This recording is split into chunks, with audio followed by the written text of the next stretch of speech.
Timothy Burns, Tim to his friends, looked at his cell phone after leaving a message from Candace, or Candy as she liked to be called, his wife of 5 years. He had just signed a service contract with a large California company that had offices throughout the country. He knew his boss, Jake Hudson, would be extremely pleased, as the new contract meant a significant expansion of his IT firm. The new contract also meant a significant increase in his salary. Maybe now, he thought, he and Candy will finally be able to start their own family as they had planned. But he had concerns that had begun to creep into his mind after his camping trip with Jake a little over a week ago. There was something a little different about her when they returned from their trip. It seemed like her mind was on something else most of the time, and she was starting to get a little snappy with him. But that was not all. He noticed something else when they got home and threw their clothes into the laundry basket. A pair of her panties had something in the gusset.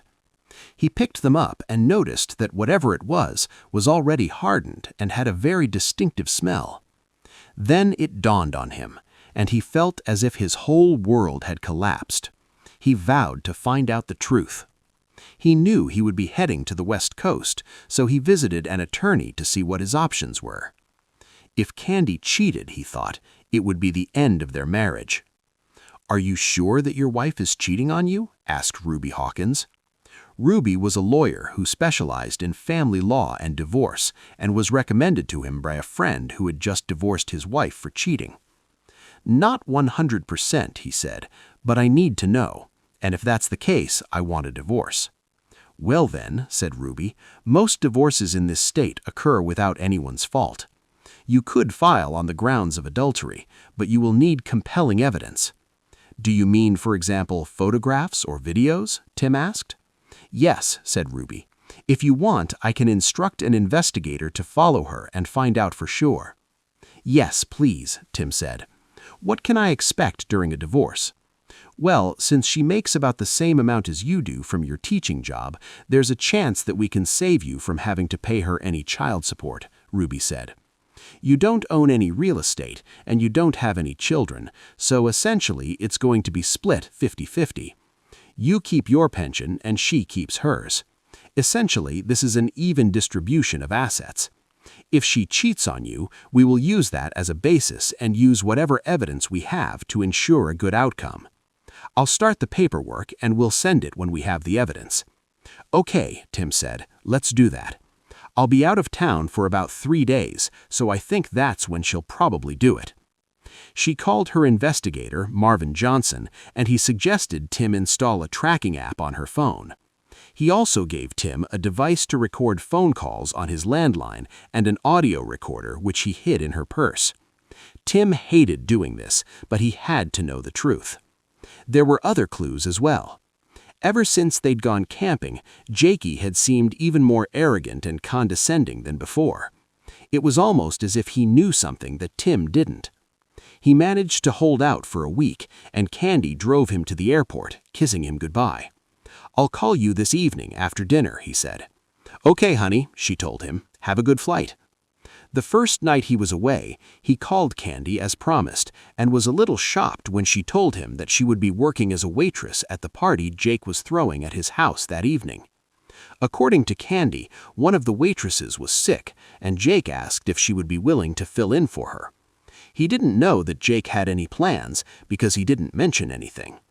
"I promised to pay me $150 for the evening," Candy said. "I could use some extra money since I won't be back to work until a couple of weeks later." He knew classes would resume soon and she could really use some extra money, but something wasn't right about it. "Really?" Tim asked. "Okay, go ahead, but be careful, and tell me about it tomorrow, okay?" "Okay," she said. "You know that I love you, right?" "Yes," he said, "and I love you too. Good night." He finished the conversation, but a knot began to twist in his stomach. He called her investigator. "I just wanted to let you know that Candy was asked to waitress at a party at Jake Hudson's house," Tim said. "Okay," said Marvin. "I'll forward you everything we find out." "Thank you," Tim said, ending the conversation. The next day, he called Candy on her cell phone but received no answer. He also called his home phone, but only got an answering machine. He didn't leave any message and went to the hotel bar to drown his sorrows. The next morning, he checked the tracker and found that Candy's phone was still at Jake's house, which meant she was probably still there. Marvin confirmed this assumption with an email that contained 2 more photographs of his wife. The nature of the photographs was the same as the previous ones, but with 10 men, including Jake, his son Mike, and 5 more employees of Jake's IT company. He had once considered all these people to be reliable colleagues, but that was no longer. He didn't recognize the other 3 and assumed they were Mike's friends. He completed his business with the California client and contract in hand, checked out of the hotel and caught an early flight home. He caught a taxi at the airport and noticed that Candy's car was missing when he arrived. Checking the tracker, he saw that Candy's phone was still at Jake's house. He went inside, changed his clothes, and called Ruby's office. He was surprised when her receptionist said she was free and could see him in the afternoon. He called Candy on her cell phone and was surprised when she answered. She seemed out of breath when she answered. "Hello?" she asked. "Hi, it's me, Tim," he said. "Where are you?" "I'm home, just finishing up a few things before class starts," she said. "I see," he said. "Well, I'm done here in California and I'm heading home." "Oh, okay," she said. "I missed you so much. Call me when you land and I'll pick you up at the airport." "No, don't worry," he said. "I'll take a taxi. Bye." He ended the conversation and wondered if she noticed that he didn't tell him that he loved her or that they would see each other later. Shaking his head, he left the house and went to visit Ruby. Candy looked at the phone after Tim ended the call. He always ended his calls by saying he loved her, but this time he didn't.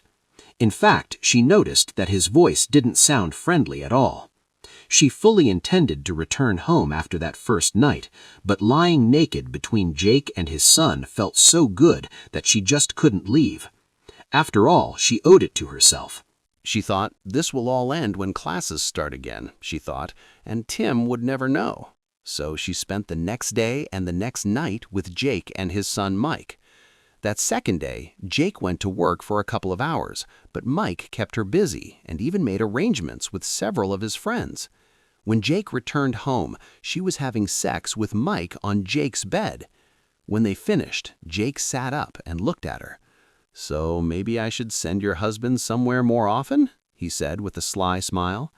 "You know that my classes are resuming soon," she said, "so I won't be available for a week." "I wouldn't dare do anything like that while he's still at home." "Why not?" Jake asked. "Maybe for a change he would enjoy seeing how real men treat you." Jake and Mike both laughed at this. "Well, I have to admit I had a great time," she said, "but I still love Tim and I don't want to hurt him." "Well, maybe I can see to it that he gets sent away for the weekend," Jake said. "That way you can come and play with us in the house." "Sounds funny," she said, "but at some point he will find out anyway. Tim is not a fool, you know." "Don't worry," Jake said, picking up his video camera. "I'll take care of Timmy boy." "There is only one thing." "What is this?" she asked. "I don't want you to have sex with him anymore," Jake said. "Now you belong to us, understood?" "But how will I do this?" she asked. "You'll think of something," Jake said. "Come up with some excuse, you know, like I have a headache or something." "Okay, I'll try," she said. Later that day, several of Mike's friends came over and had the opportunity to try Candy's products. Jake invited a few single guys from the group. She was now officially a party bet and enjoying it. Tim was simply shocked when he saw all the evidence Marvin had collected. In addition to the photographs, he had 2 DVDs of videos of his wife performing a variety of roles with several men, things she would never do for him. His love for her faded after he witnessed her debauchery. Ruby consoled him as best she could, but it was a lost cause. How could she just like that, 5 years later, turn into such a traitor, he wondered. And what did I do to deserve this? What about Jake? He considered this man, somewhat older than himself, a friend. Now he knew better. "I'll go ahead and file for divorce citing adultery," Ruby said. If you want, I can also file a lawsuit against alienation of affection against Jake and the men you work with. These types of lawsuits don't usually go very far, but I think we can get a good settlement." "Do what you have to do," Tim said. "Just don't do anything stupid," Ruby said. "I don't want to post bail for you from jail." Tim shook his head. "Don't worry," he said. "I won't." "When can you prepare the documents?" "I can have everything ready to ship in just a couple of days," she said. "In the meantime, try to behave normally around your wife." "I'm not that good an actor," Tim told her, "and I will never touch her again. God only knows what she got from all these men." "Tell her you're not feeling well," Ruby suggested. "This should buy you some time." Tim nodded his head yes. "Okay," he said, before leaving. As he sat in his car, he suddenly realized something else.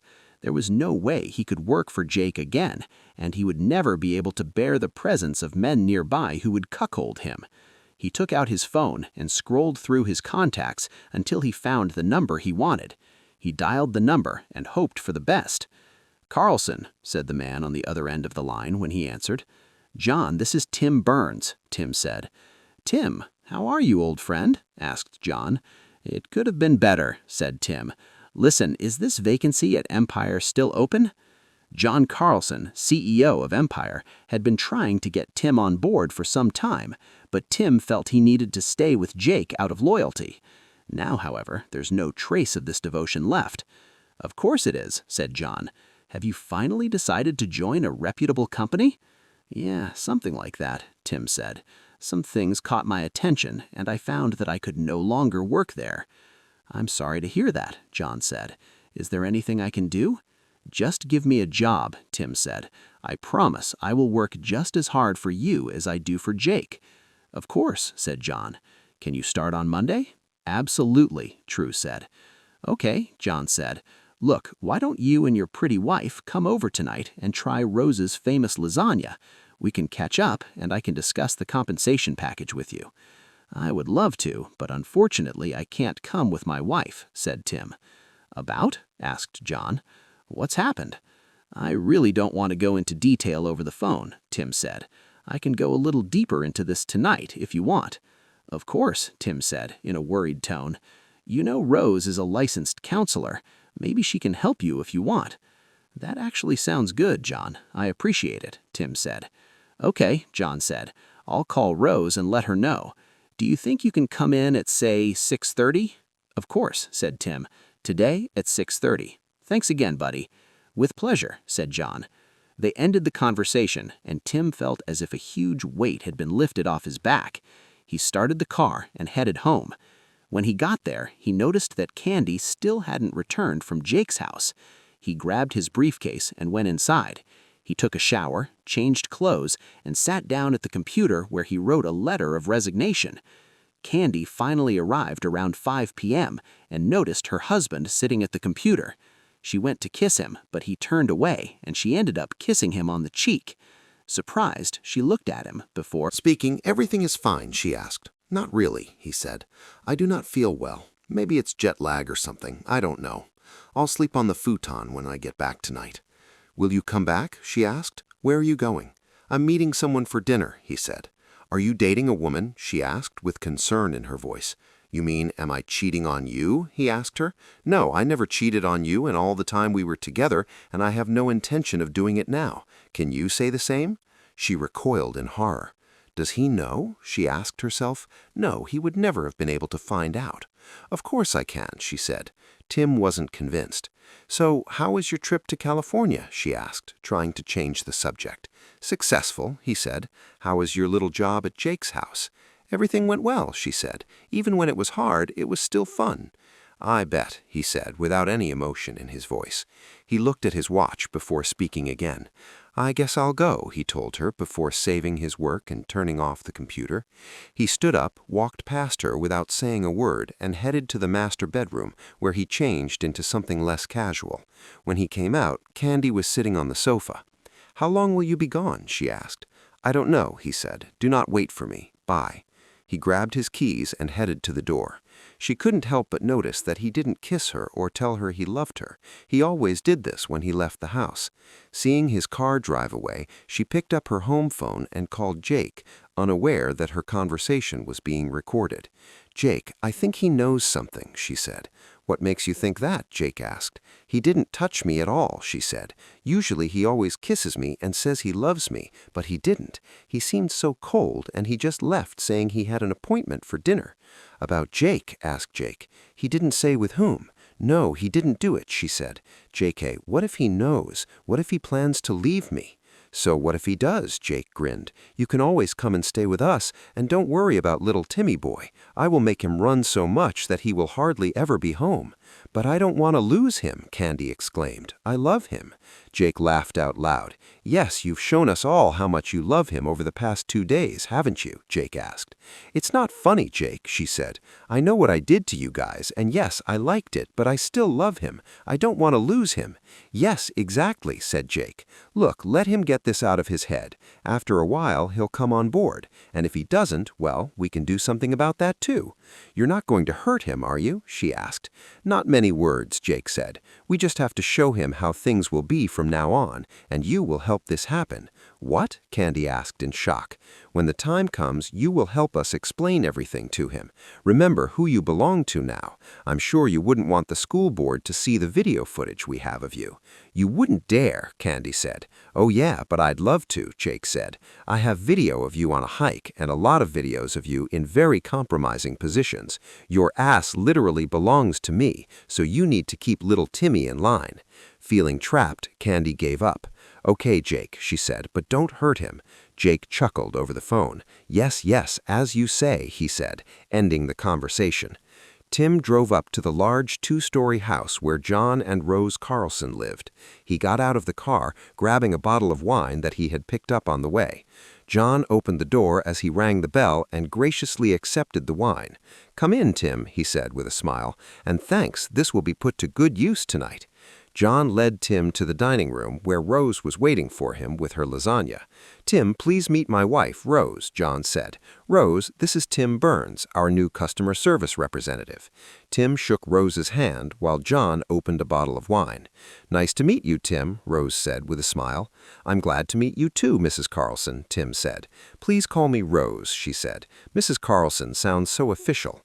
They took their places at the table and Rose served lasagna on plates while John poured the wine. Tim had never tasted such delicious lasagna and expressed his gratitude. "This is the best lasagna I've ever eaten," he said. "I'm glad you like it," Rose said. "This is one of my signature dishes." "So, Tim, I don't want to pry into someone else's business, but I'm curious as to why you decided to break up with Jake so quickly," John said. "Something happened?" Tim nodded his head before starting. "Yeah, something happened," Tim said. "Please, Tim, tell us about it," Rose asked. Tim took a moment to collect his thoughts before telling them the story. "Damn," John said, "it's chilling. I sympathize with you, I really do. Something similar happened to me, but the circumstances were completely different. So what are you going to do now, other than change jobs?" "I've met with a lawyer, and I'm filing for divorce," Tim said. "My lawyer says it will be a pretty much even split."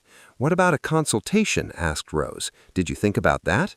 "This has gone too far," Tim said. "I don't know what hit Candy. It's like she just flipped a switch and suddenly became I never thought she would have the strength to do this."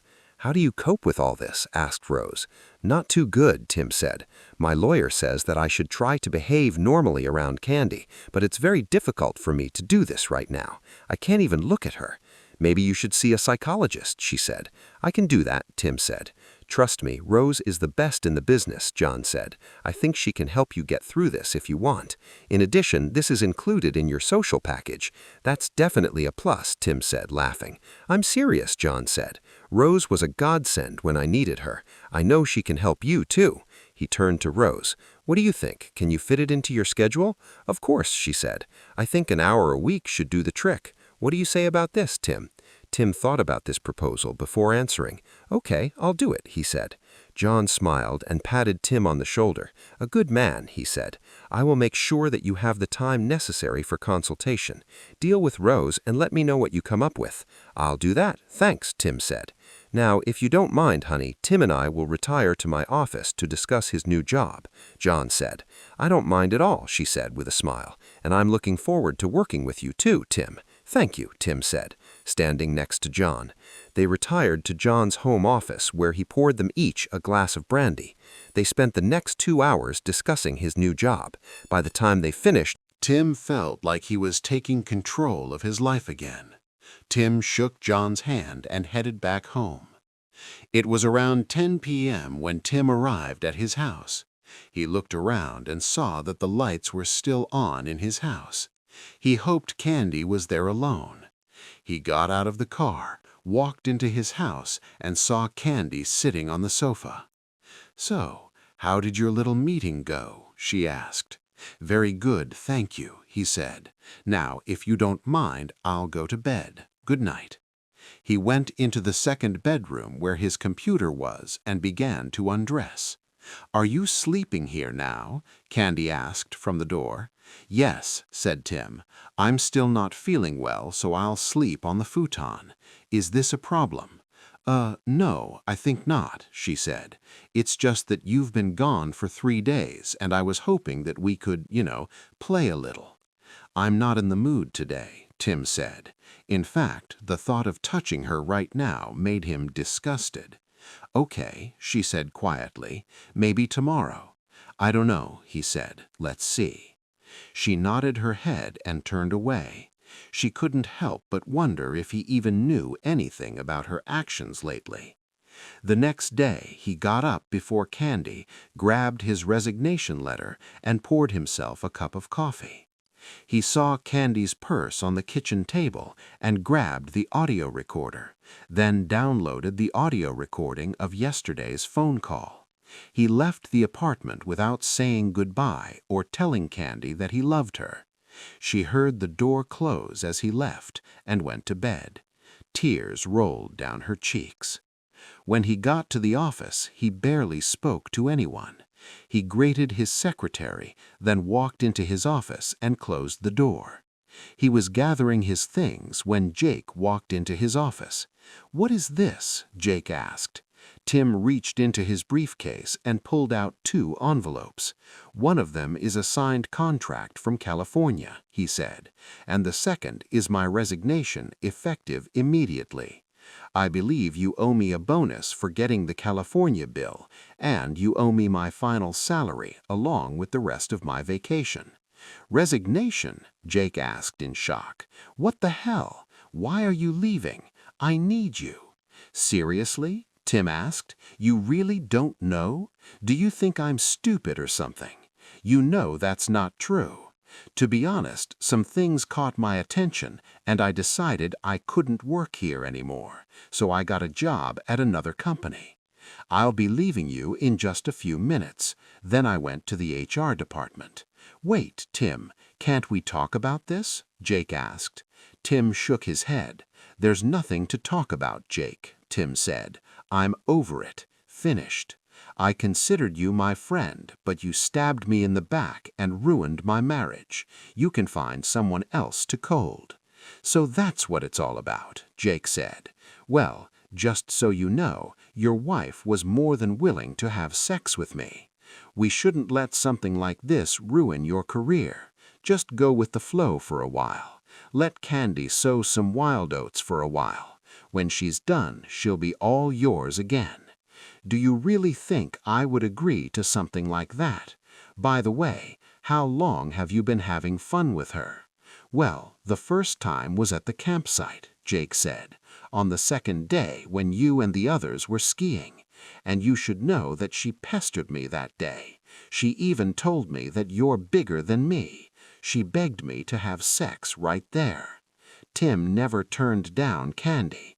He tried several times, but he just couldn't do it.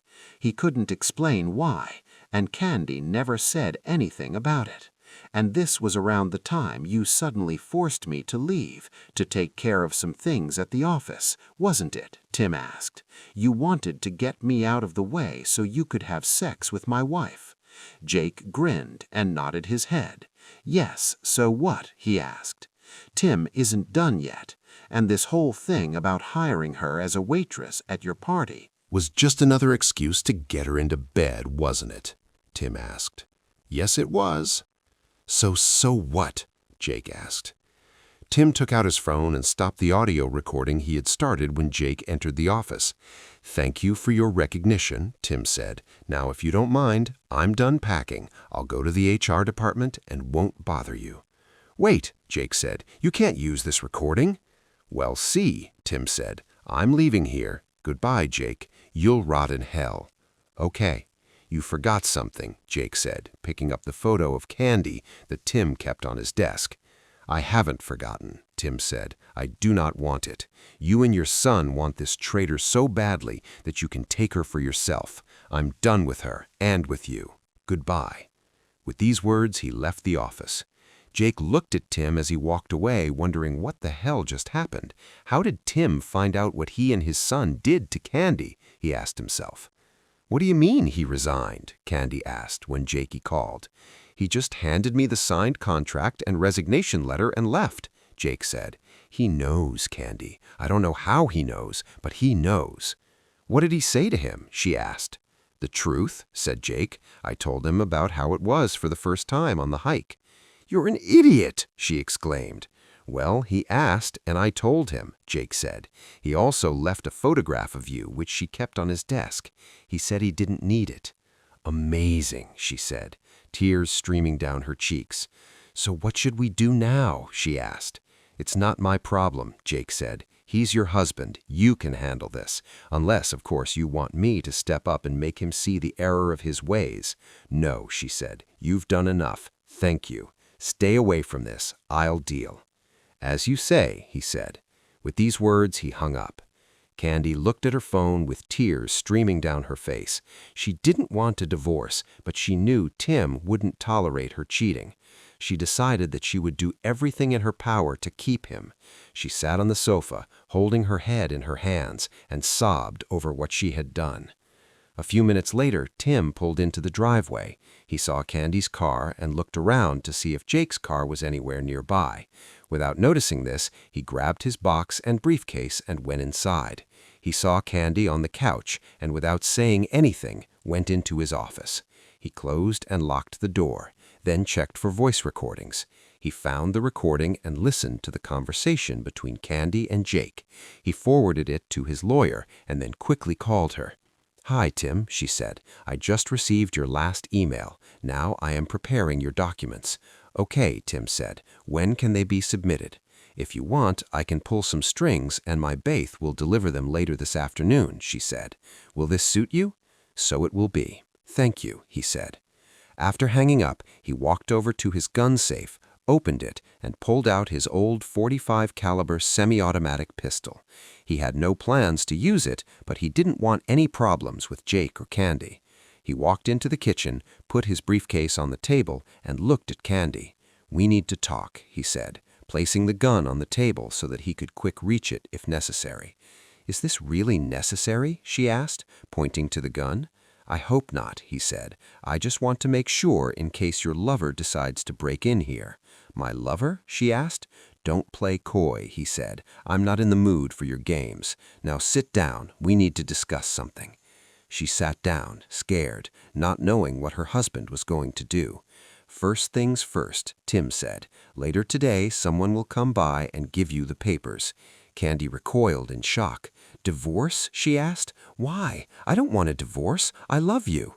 Shut up, Tim said. I know everything about you, Jake, his son, and everyone else you've been having fun with the last few days. So I filed for divorce on charges of adultery.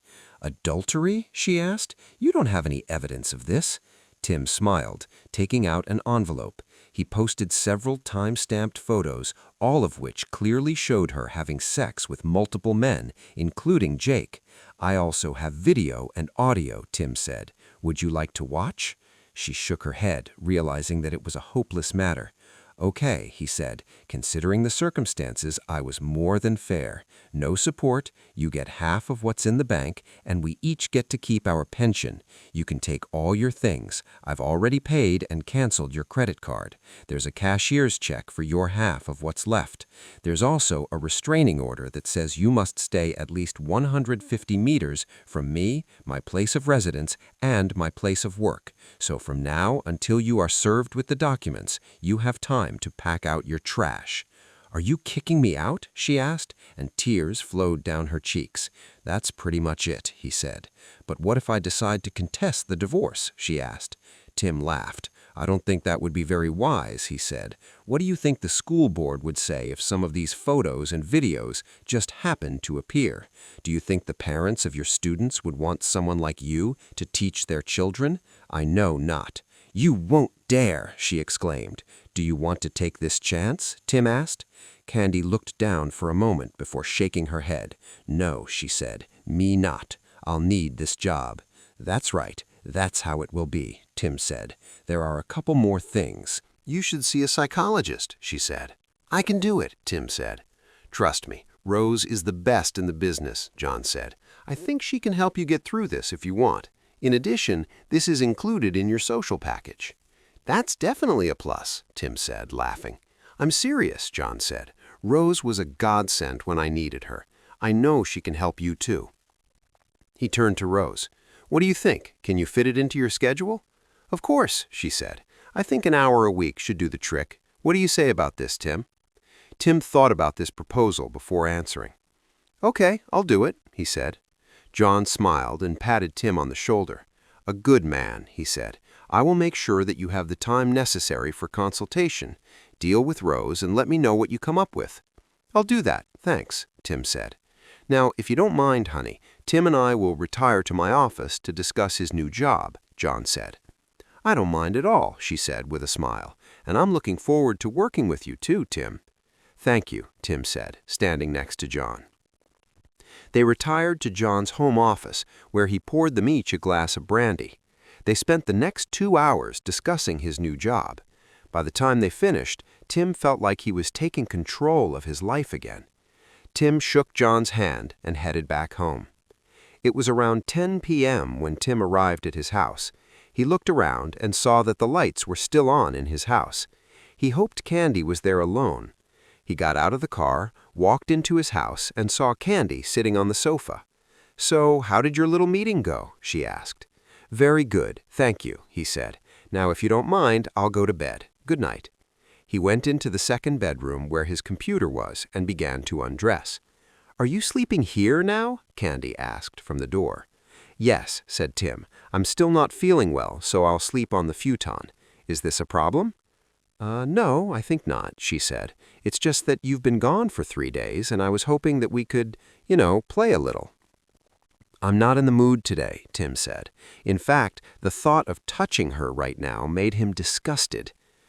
Okay, she said quietly. Maybe tomorrow? I don't know, he said. Let's see. She nodded her head and turned away. She couldn't help but wonder if he even knew anything about her actions lately.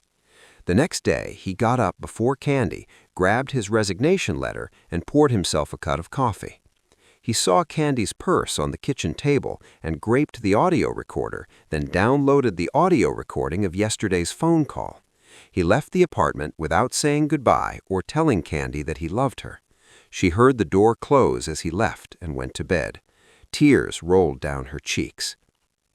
When he got to the office, he barely spoke to anyone. He greeted his secretary, then walked into his office and closed the door. He was gathering his things when Jake walked into his office. "What is this?" Jake asked. Tim reached into his briefcase and pulled out 2 envelopes.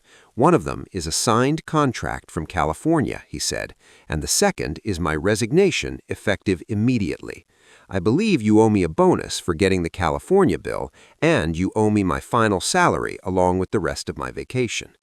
"Resignation?" Jake asked, in shock. "What the hell? Why are you leaving? I need you." "Seriously?" Tim asked. "You really don't know why? Do you think I'm stupid or something? You know that's not true.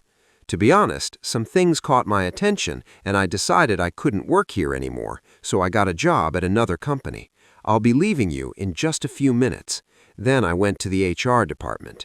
Wait, Tim, can't we talk about this? Jake asked. Tim shook his head. There's nothing to talk about, Jake, Tim said. I'm over it. Finished.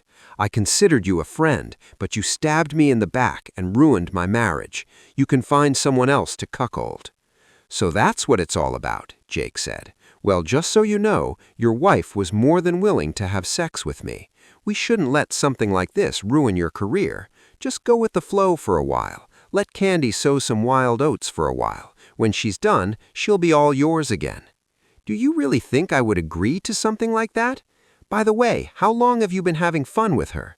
Well, the first time was at the campsite, Jake said, on the second day when you and the others were skiing, and you should know that she pestered him. Me that day, she even told me that I'm bigger than you. She begged me to have sex right there. Tim never turned down Candy. He tried several times, but he just couldn't do it. He couldn't explain why, and Candy never said anything about it. And this was around the time you suddenly forced me to leave to take care of some things at the office, wasn't it? Tim asked. You wanted to get me out of the way so you could have sex with my wife. Jake grinned and nodded his head. Yes. So what? He asked. Tim isn't done yet, and this whole thing about hiring her as a waitress at your party was just another excuse to get her into bed, wasn't it? Tim asked. Yes, it was. So? So what? Jake asked. Tim took out his phone and stopped the audio recording he had started when Jake entered the office. Thank you for your recognition, Tim said. Now, if you don't mind, I'm done packing. I'll go to the HR department and won't bother you. Wait, Jake said. You can't use this recording. Well, see, Tim said. I'm leaving here. Goodbye, Jake. You'll rot in hell. Okay, you forgot something, Jake said, picking up the photo of Candy that Tim kept on his desk. I haven't forgotten, Tim said. I do not want it.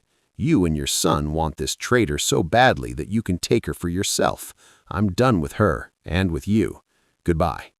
With these words, he left the office. Jake looked at Tim as he walked away, wondering what the hell just happened. How did Tim find out what he and his son did to Candy? He asked himself. What do you mean he resigned? Candy asked when Jake called. He just handed me the signed contract and resignation letter and left, Jake said. He knows, Candy. I don't know how he knows, but he knows. What did you say to him? She asked. The truth, said Jake. I told him about how it was for the first time on the hike. You're an idiot, she exclaimed. Well, he asked, and I told him, Jake said. He also left a photograph of you, which he kept on his desk. He said he didn't need it.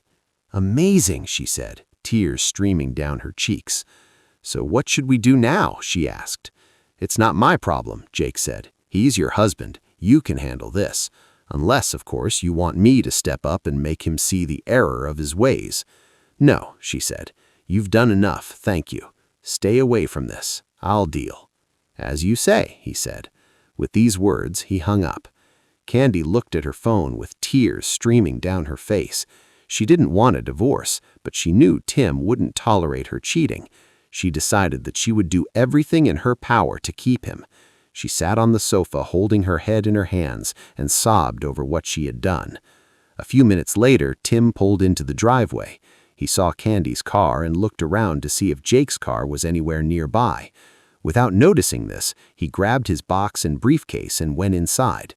He saw Candy on the couch and, without saying anything, went into his office. He closed and locked the door, then checked for voice recordings. He found the recording and listened to the conversation between Candy and Jake. He forwarded it to his lawyer and then quickly called her. Hi, Tim, she said. I just received your last email. Now I am preparing your documents. Okay, Tim said. When can they be submitted? If you want, I can pull some strings and my bailiff will deliver them later this afternoon, she said. Will this suit you? So it will be. Thank you, he said.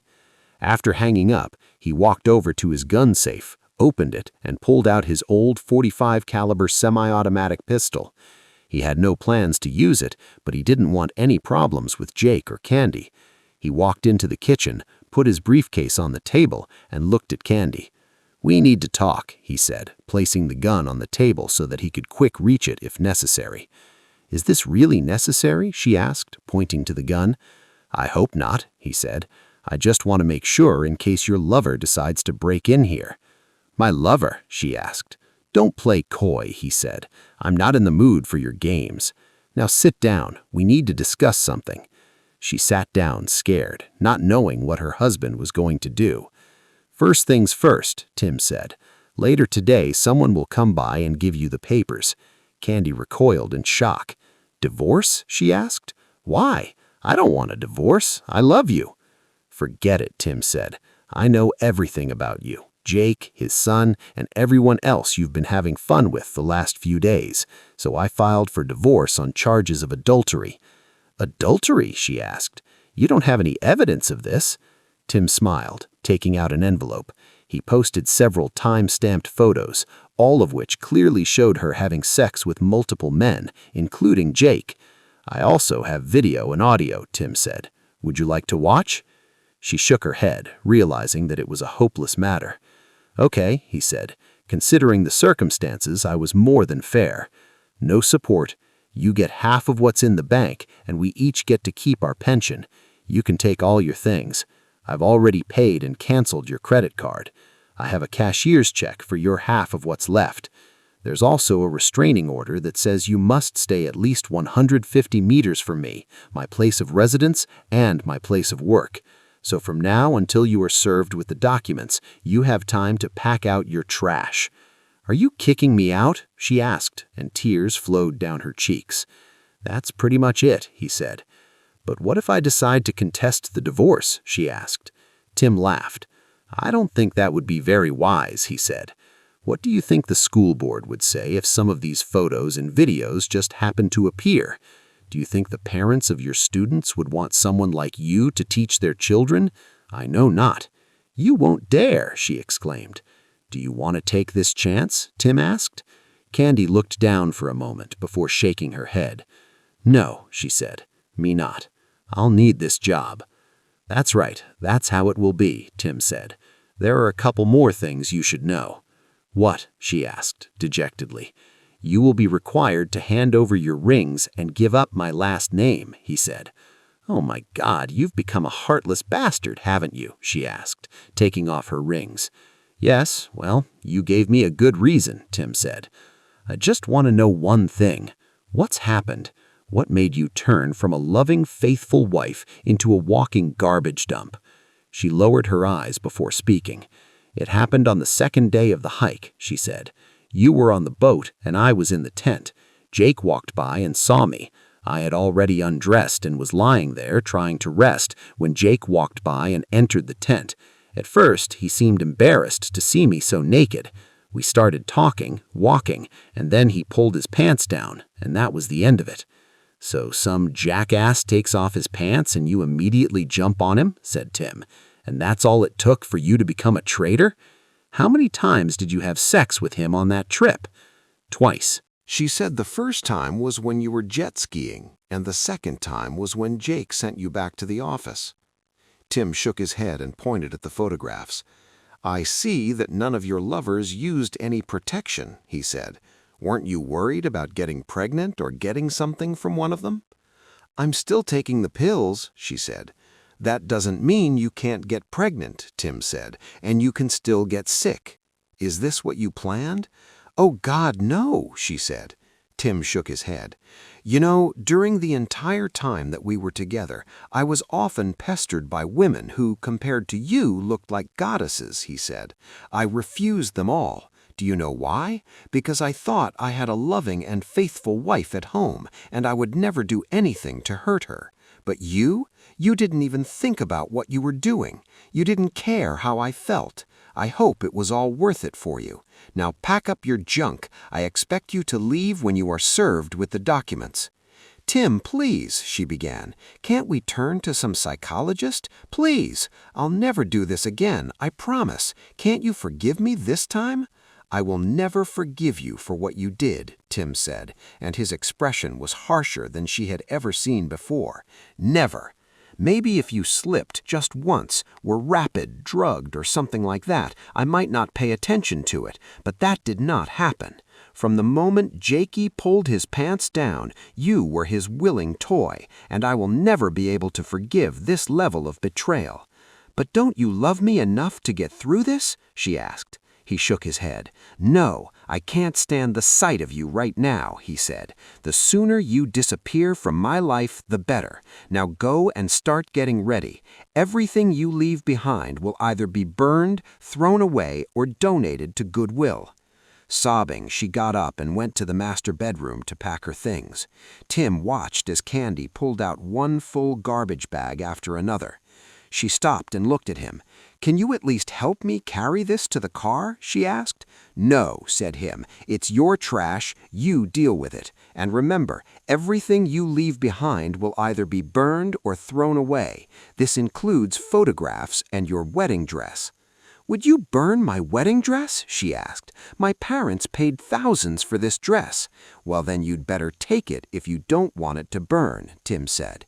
Sobbing, she carried the bag to her car and returned for another. Damn it, Tim asked himself. How much junk does she have? A couple of hours later, she sat down on a bale, exhausted. I can't fit anything else in the car, she said. Can I come back later for the rest, please? No, said Tim. You will not be allowed closer than 150 meters to this place. Ask your parents if they can come pick them up if you want. I will refrain from throwing anything away for a few days. Thank you, Tim. I appreciate it, she said. Oh my God, I was just wondering, what am I going to tell my parents? Try telling the truth for a change, Tim said. Tell them you cheated on me with my boss and others, and I'll throw you out. Seriously? She asked. They will disown me if I do this. It's not my problem, Tim said, but I guarantee you it will be much worse if you try to make me out to be the bad guy or make it look like one. You know how your parents feel about lying. Around this time, there was a knock on the door. I think this is for you, Tim said. Candy walked slowly to the door and opened it to reveal the deputy sheriff. Candace Burns? He asked. She nodded her head. It's me, she said. Do you have any identification? He asked. She took out her driver's license and showed it to him. After examining them, he returned them to her and then handed them the envelope.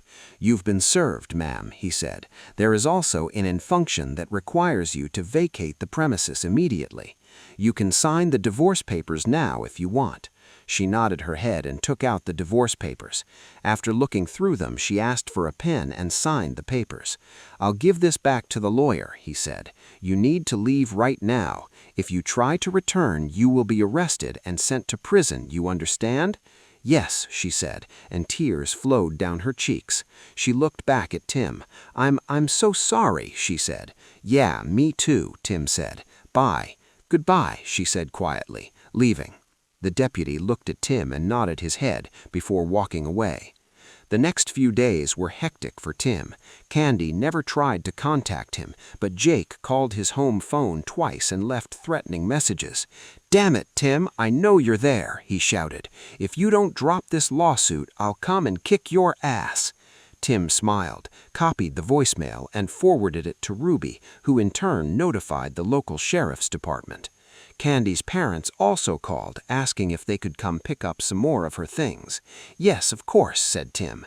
Just make sure she's not with you. She has a restraining order placed on her. Okay, said George, Candy's father, with a sigh. When she and Candy's mother, Bernice, arrived, they took what Candy had left behind and used the time to convince Tim to call off the divorce. Tim, she made a mistake, Bernice said. Of course you can forget about what she did and take her back. She's crazy about you. What did she tell you, Bernice? Tim asked. She said she had a fight with your boss. Bernice said, and that's all, Tim asked. Well, yes, she said. She didn't go into any detail, and we didn't insist on it. Tim grabbed an envelope with photographs and DVDs and showed it all to Bernice and George. They were shocked when they saw the photos. I'm sorry she didn't tell you the whole truth, Tim said. As you can see, everything turned out to be much worse than she expected. Oh my God, Bernice said. I had no idea it was so bad. I'm so sorry, Tim, she said. I don't blame you for what you did. George's face turned purple with rage. I will have a long conversation with our stupid daughter, he said. Have you done anything else with these photographs? He asked. Tim shook his head. Not yet, but I want her not to resist the divorce, he said. They commiserated with him for a moment and then finished packing up the rest of her things.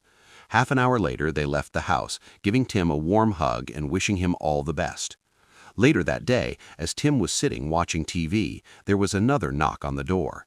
He looked through the peephole and saw Jake, Mike, and two of Tim's former work colleagues. He walked into his office, grabbed the gun from the gun case, and called 911. Holding the gun behind his back, he barely managed to open the door before they rushed inside. "We'll kick your ass," Jake growled. Tim pulled out his gun and pointed it at Jake, forcing them to stop. "You're not really going to shoot at us," Jake said. "You don't have the courage." "Do you really want to check this?" Tim asked. "Just so you know, I already called 911, and the police are on their way here right now. If you're here when they get here, you're going to jail for violating the restraining order." Jake, I think he's serious," said one of the other two men. Jake looked at him for a moment, then turned back to Tim. It was at that moment that they all heard a siren nearby and saw flashing red and blue lights. "Yes, Jake, I'm serious," Tim said. They turned to leave, but two very large, uniformed police officers stood in the doorway. Tim lowered the gun. "Put the gun down, sir," one of the officers said. Tim obeyed, placing the gun on the kitchen table. "Sir, these people are violating the restraining order," Tim said. "They broke into my house and threatened me. I want them arrested." "Do you have a copy of the order?" asked another policeman. Tim nodded his head. "I have it, officer," Tim said. He pulled out an envelope that was lying on the kitchen table and handed it to the officer, who carefully studied the order. After a few moments, he returned the order to Tim, then turned to the four men. "Turn around and put your hands behind your back," the officer said. The four men glared at Tim as officers handcuffed them and read them their rights. Once they were handcuffed, one of the officers turned to Tim. "Do you have a license for this firearm?" he asked. "Yes, there is," said Tim. "Would you like to see this?" He pulled out his wallet and showed the officer his driver's license and his NRA firearms training card. The officer nodded his head after studying the cards. "Okay," he said, "be careful with this thing. Do you hear me?" "I hear you, officer," Tim said. "Thank you." The next 3 months passed in a blur for Tim. He enjoyed working at Empire much more than he ever did working for Jake. Weekly counseling with Rose also helped him deal with trust and anger issues.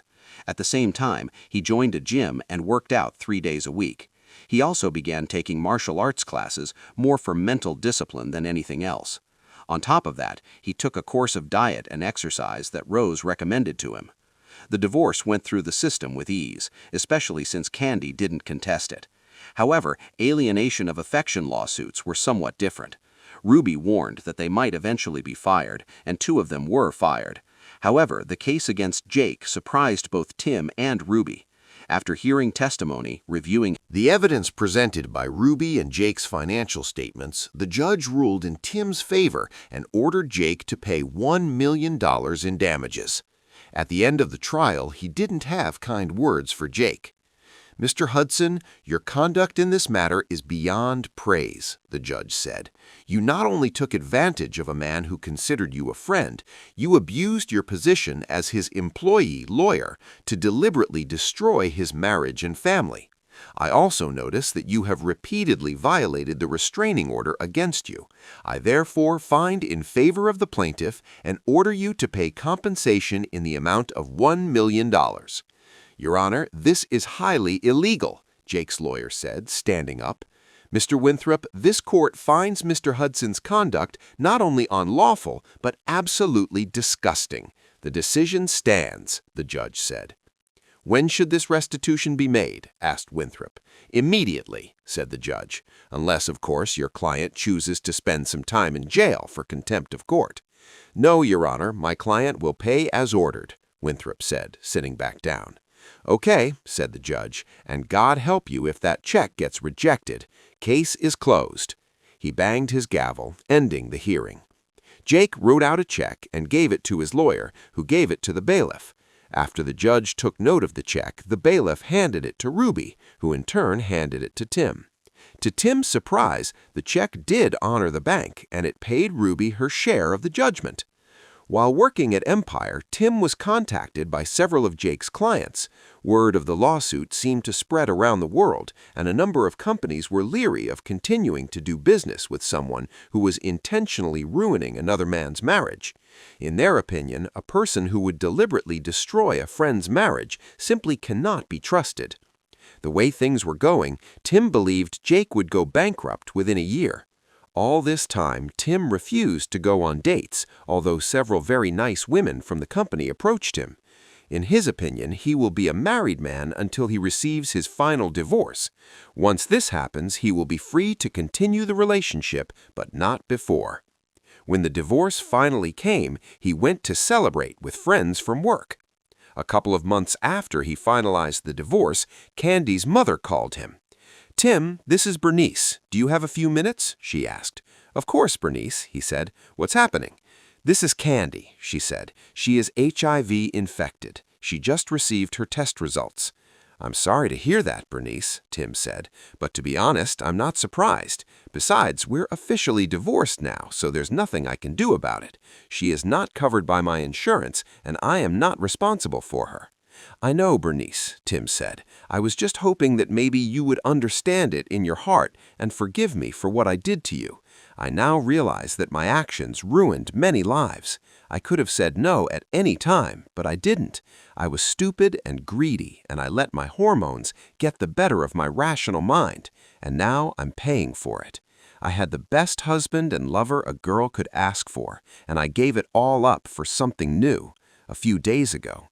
I know you hate me, and you have every right to, but I don't want to go to my grave without your forgiveness." Tim considered her words carefully. It was the first time he could remember that she actually took responsibility for what she did, and the first time she acknowledged what her actions had caused to others. Of course, he could continue to hate her, but he remembered his sessions with Rose. Holding a grudge against Candy won't help him move on. He nodded his head. "Okay, Candy," he said, "I forgive you." She cried, sitting in a chair. He thought about pulling her into his arms and started to stand up, but she waved him off. Saddened, she sat down and invited him to sit on the sofa.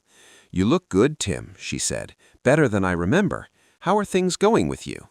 "Okay, Candy," he said. "New job, new friends, new outlook on life. How are you doing?" "Not good at all," she said. "You know that I am HIV infected." "That's what your mother said," he told her. "I'm sorry to hear this, but to be honest, I'm not surprised. Do you know when you became infected?" "I think it was one of the days I spent at Jake's," she said. "That day I had a lot of unprotected sex with several men." "Does Jake know?" he asked. She shook her head. "Not yet," she said. "I'll have to tell him so he can get tested too." "I'm sure he won't take it well," Tim said. "No, probably not." "Look, Candy, I just wanted to apologize to you one last time and hope that maybe you would understand it in your heart and forgive me for what I did to you. I now realize that my actions ruined many lives. I could have said no at any time, but I didn't. I was stupid and greedy, and I let my hormones get the better of my rational mind, and now I'm paying for it. I had the best husband and lover a girl could ask for, and I gave it all up for something new, a few days ago. I know you hate me, and you have every right to, but I don't want to go to my grave without your forgiveness." Tim considered her words carefully. It was the first time he could remember that she actually took responsibility for what she did, and the first time she acknowledged what her actions had caused to others. Of course, he could continue to hate her, but he remembered his sessions with Rose. Holding a grudge against Candy won't help him move on. He nodded his head. "Okay, Candy," he said. "I forgive you." She cried, sitting in a chair. He thought about pulling her into his arms and started to stand up, but she waved him off. "Thank you so much, Tim," she said through tears. "This means more to me than you know.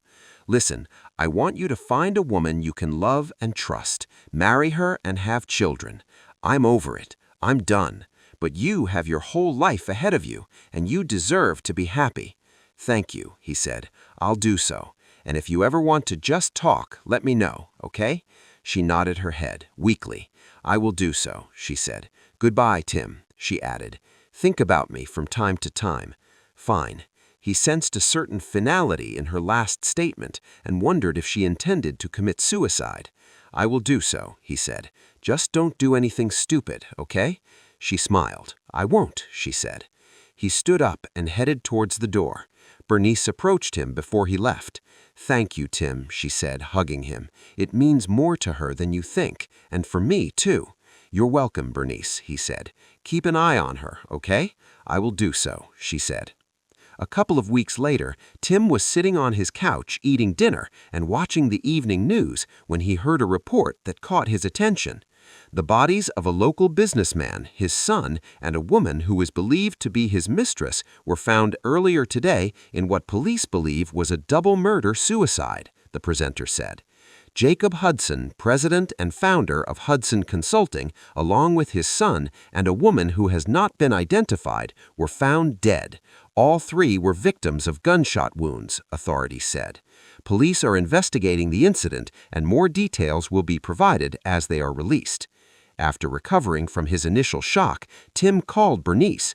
She was sobbing when she answered the phone. "Bernice, what's going on?" he asked. "We just got word that Candy is dead," she said. "Looks like that bastard Jake shot her, then his own son and himself." "Oh my God," Tim said. "I saw the news report and hoped it wasn't her. I am so sorry." "That's her, Bernice," she said. "Do the police have any idea why this happened?" Tim asked. "They're not 100% sure," she said, "but I'm pretty sure she told Jake about her diagnosis and said they should get tested. When Jake and Mike learned they too had tested positive, Hudson shot her in the head, then his son, and finally shot himself." Tim spent several days mourning Candy's death, remembering the good years they had spent together. Then, one day, out of the blue, he received a visit from Cynthia Stone, another representative who worked on his team. "Hello, cowboy," she said. "Would you like to join us for happy hour tonight? You look like you could use some company." Tim thought about it for just a moment. He almost refused her, but then changed his mind. "What the hell," he said. "I could use some good company right now. Of course, I'll join you." "Well then, come to Hitchhikers after work, okay?" she asked, smiling. "I'll be there," he said. "Thanks for the invitation." So the cycle of life continues, he thought, when she left. Subscribe to our channel so that your second chaff doesn't cheat on you, and go ahead and listen to the next story, because this story is nothing compared to the next one.